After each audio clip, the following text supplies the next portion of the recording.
Imagine reading a deeply moving, like super poetic tribute to the hidden sacrifices of motherhood. Right. It's the kind of message that acknowledges all those silent struggles, the late nights, and just the profound emotional weight a mother carries for her family. Yeah, the really heavy stuff. Exactly. But now imagine turning the page and immediately finding a clinical list of Medicaid copays, high pay compliance regulations, and telehealth logistics. It's a completely jarring juxtaposition. It really is. I mean, Yeah. it feels almost like an administrative error or something. For sure. Usually we expect emotional validation in like a greeting card, right? Yes. We expect logistical healthcare data in a sterile fluorescent lit waiting room. Yeah, on a clipboard. Right, on a clipboard. Yeah. We definitely do not expect them to share the exact same piece of paper. Which is exactly why today's deep dive is so compelling. We are looking at a piece of source material from a telehealth therapy practice down in Georgia called Coping and Healing Counseling, or CHC. At first glance, it is just an informational fact sheet combined with a Mother's Day message. But for you listening, our mission today is to treat this document like almost like an anthropological artifact. I like that approach. Yeah. We are going to unpack how blending the highly practical logistics of accessible healthcare with a deeply observant tribute to motherhood reveals, well, this really fascinating intersection of modern emotional burdens and the safety nets we build to relieve them. And to really understand their perspective on that emotional weight carried by mothers, I mean, we have to look at the structural machinery of the clinic itself first. Okay, let's unpack this, because before we even touch the poetry of that Mother's Day tribute, let's look at the architecture of accessibility they've actually built. Yeah, logistics. Right. According to the source, CHC serves all 159 counties in Georgia. Wow. Yeah, and they operate on a 100% telehealth IPAA compliant model. Plus, they have a team of over 15 licensed therapists explicitly listing LCSWs, LPCs, and LMFTs. That's quite a roster. It is, and they really emphasize having a diverse, culturally competent team. Hmm. But then there's the financial aspect. Medicaid has a $0 copay, and major insurances, they note, broad network acceptance, by the way, range from just $0 to $40 a session. You know, serving 159 counties in a state like Georgia is a massive logistical footprint. I mean, it's huge. Because of the rural-urban divide? Exactly. You have these incredibly dense, fast-paced urban centers like Atlanta, right? Mhm. But then you also have deeply rural, totally isolated communities in the southern part of the state. Where the nearest mental health professional might be like 3 counties away. Precisely. So by deploying a telehealth model, they are attempting to drape this, I guess you could call it an invisible digital safety net over wildly different demographic realities. But wait, doesn't a 100% remote model actually create entirely new barriers? I mean, we talk about telehealth stripping away the physical waiting room and the geographic gatekeeping, right? Yeah. But if a mother is, as the source later says, quietly carrying her own world in a chaotic, loud household, where is she finding the privacy to actually have a HIPAA compliance session? That is such a good point. Isn't the physical therapist's office sometimes the only guaranteed escape from all that? Well, that is the great paradox of telehealth. You know, the document mentions a HIPAA-compliant model, which technically just means the software they use is encrypted. It legally protects the patient data. Right, exactly. But the reality of environmental privacy, well, that falls entirely on the patient. Oh, I see. Yeah. Clinicians doing telehealth often conduct sessions with patients sitting in parked cars on their lunch break, or, hiding in a closet while the kids watch television in the other room, or even just walking in a local park. Wow, hiding in a closet. So telehealth removes the commute, but it requires the patient to carve out this micro-environment of privacy right in the middle of their daily chaos. Exactly. So the therapy is happening inside the actual pressure cooker rather than removing the patient from it. Precisely why their specific team composition matters so much.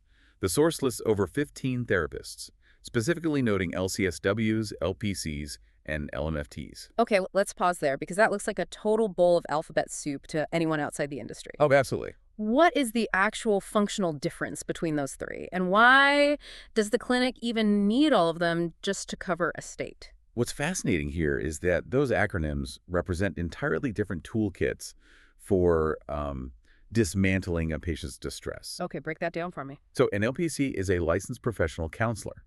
Their training is highly focused on the individual's internal cognitive processes. Like how they think and behave. Right. how a person thinks, behaves, and processes trauma on a purely personal level. Mhm. But an LMFT, that's a licensed marriage and family therapist, they are trained to look at the whole ecosystem. The ecosystem meaning the family. Yeah. To an LMFT, the individuals is just one gear in a larger family machine. So they treat the relational dynamics between spouses or, parents and children. Okay, that makes sense. And what about the LCSW, the licensed clinical social worker? Social workers are trained to look at systemic forces, Systemic, like what? like how a patient's mental health is impacted by external resources, socioeconomic status, community support, things like that. Oh, wow.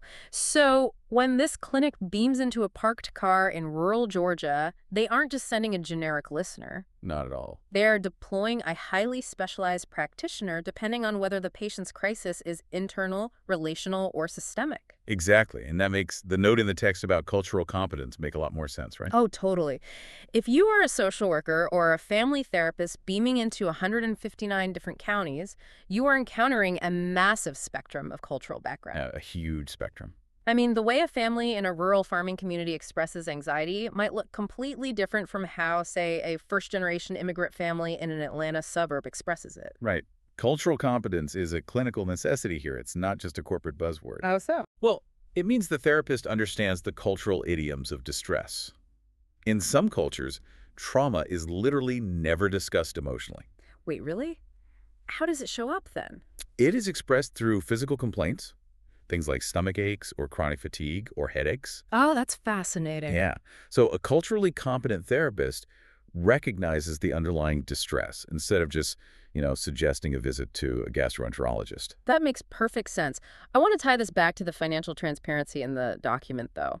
They state very clearly, Medicaid is a $0 copay, and major insurances cap out at $40. Mhm. It strikes me that stating this so bluntly, right alongside the deep clinical info, is a deliberate psychological tactic. It reduces the cognitive load. Oh, without a doubt, the anxiety of the unknown cost is very often the final gatekeeper to healthcare. Yeah, the surprise billing. Exactly. Yeah. If you are already carrying immense stress, the idea of getting a surprise bill for like $200 out of network is enough to make you just close the browser and give up. Right. You just say, never mind, I'll deal with it myself. By establishing transparent pricing, especially $0 options, Yeah. they completely remove that financial paralysis. Well, here's where it gets really interesting. If the gates are wide open, both geographically and financially, the immediate question becomes, who is walking through the digital door? Right. Who are they treating? The source details their scope of healing. They offer individual, couples, family, and teen therapy alongside life coaching. And their clinical specialties are anxiety, depression, trauma, PTSD, grief, relationships, and stress. A very comprehensive list. It is. But there is a very specific boundary drawn in the text. Teen therapy starts at age 13, not 10, not 15, 13 and up. Yeah, that boundary tells us a lot about their clinical philosophy, actually. Really? Why 13? Because 13 marks the official entry into adolescence, which brings a profound biological and psychological shift known as individuation. Individuation meaning like the teenager trying to separate their identity from their parents? Exactly. It is the psychological process of becoming an autonomous self. Neurologically, a 13-year-old's brain is undergoing massive remodeling. Just rewiring itself completely. Yeah. They start pushing boundaries, Yeah. questioning family narratives, and seeking peer validation over parental approval. Which sounds exhausting for everyone involved. Oh, it is. It introduces an immense amount of necessary friction into the household. I would imagine treating a 13-year-old in the middle of all that is practically impossible without also treating the parents who are, reacting to that friction. You actually cannot treat an adolescent in a vacuum. It just doesn't work. Family systems theory compares a family to a mobile hanging above a crib. Oh, I like that visual. Yeah. So if you pull on one piece, say, a 13-year-old experiencing severe anxiety or rebellious behavior, the entire mobile shifts and swings. Right, the whole thing gets thrown off balance. Exactly. Every other piece has to adjust to the new dynamic. When this clinic treats a teen or when they treat relationship stress, they're essentially watching that mobile swing wildly in real time. And someone in that household usually has to act as the dampener, right? Someone has to absorb all that swinging kinetic energy so the whole structure doesn't crash to the floor. Always. Which brings us to the centerpiece of the source material. The practice clearly uses this daily clinical reality to contextualize their Mother's Day tribute. If we connect this to the bigger picture, These therapists spend thousands of hours watching the hidden mechanics of these family systems. They see exactly who absorbs the shock. And the tribute itself honors mothers as the strongest people we know. And it specifically highlights the mom who showed up when nothing was easy. Yeah. But there is one phrase in there that I just cannot stop thinking about. It acknowledges the mother who held everything together while quietly carrying her own world. Quietly carrying her own world. It is just such a heavy observation. It really is. It makes me think of emotional dark matter. Dark matter. How so? Well, in astrophysics, dark matter is entirely invisible. It does not interact with light. You cannot see it through a telescope. But physicists know it makes up the vast majority of the universe because they can observe its profound gravitational pull. Oh, wow. Yeah, it is the invisible mass that keeps galaxies from spinning apart and completely dissolving into chaos. That analogy translates perfectly to the clinical environment. Right. A mother's internal world, her own unhealed traumas, her career anxieties, her unmet needs, maybe her grief, that is the emotional dark matter. Mm-hmm. You do not see it in the matching family holiday photo. You do not see it at the PTA meeting. But her silent management of that mass, her sheer gravitational force, is what keeps the family ecosystem from flying apart. And returning to that telehealth model we talked about earlier, the therapist's digital screen is very often the only place where that dark matter finally becomes visible. That's a profound thought. When a mother logs on from her car after dropping the kids at school, that might be the single hour in her entire week where she is not required to be the shock absorber for someone else. The only hour she can just exist. Exactly. So the clinic thanking mothers for their quiet sacrifice is not just some hallmark platitude. It is a clinical diagnosis of the immense internal suppression required to maintain the family unit. It really is. Reading this from trauma and PTSD specialists completely changes the tone for me. Oh, totally. Because a greeting card company saying you showed up when nothing was easy implies, like, making dinner after a long day at work. Right, traffic was bad. Yeah. But a trauma specialist saying it implies something much darker and heavier. A clinician understands that when nothing was easy might mean parenting a toddler while silently navigating a severe depressive episode. Wow. Yep. Or it might mean holding a marriage together in the wake of profound grief. Yeah. They see the psychological toll of constantly prioritizing the emotional regulation of a child over the mother's own baseline stability. So what does this all mean for you listening? When you look at the document as a whole, the tension between the two halves becomes incredibly clear. There is this deep juxtaposition between immeasurable, unquantifiable sacrifice and highly measurable, quantifiable support. It forces us to reconcile the abstract with the concrete. Yes. The tribute explicitly states that a mother's strength is impossible to measure and impossible to replace. They are thanked for the moments they chose us before yourself. Mm-hmm. The text concludes with this validation. Your strength is real, your love is felt, and your impact runs deeper than you know. But then, right below that admission that her burden is impossible to measure, the clinic provides hard data. The logistics again. Right. They offer a phone number, a website, a support email, and specific dollar amounts for insurance copays.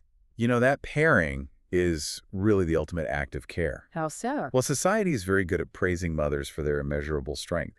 We hand them flowers, we take them to brunch, and we tell them their sacrifice is beautiful. Right. We romanticize it. We do. But validation alone without infrastructure is really just an observation. If you tell someone their strength is impossible to measure, but you do not offer them a tool to help carry the weight, you are essentially abandoning them to the load. Oh, that's such a good way to put it. It is the difference between admiring the weight a person is carrying and actually picking up the other side of the box. Exactly. And this document does both. It essentially says, we see the emotional dark matter you are managing, and here is the exact infrastructure we built to help you manage it. The 159 county reach. Yes, the 159 county reach, the diverse clinical team, the $0 Medicaid copay. That is the measurable life raft offered to the immeasurable struggle. It redefines gratitude entirely. Real gratitude isn't just saying thank you for the sacrifice. It is building a system so the sacrifice doesn't have to be total and absolute. Right. The clarity of the contact points, 404-832-0102, or chooktherapy.com, it serves as a functional release valve for that pressure cooker we talked about earlier. And crucially, it is a release valve that requires very little friction to open. Right, because of the telehealth. Because they understand the cognitive load of a mother carrying her own world. They deliberately removed the friction of the commute and the friction of financial mystery.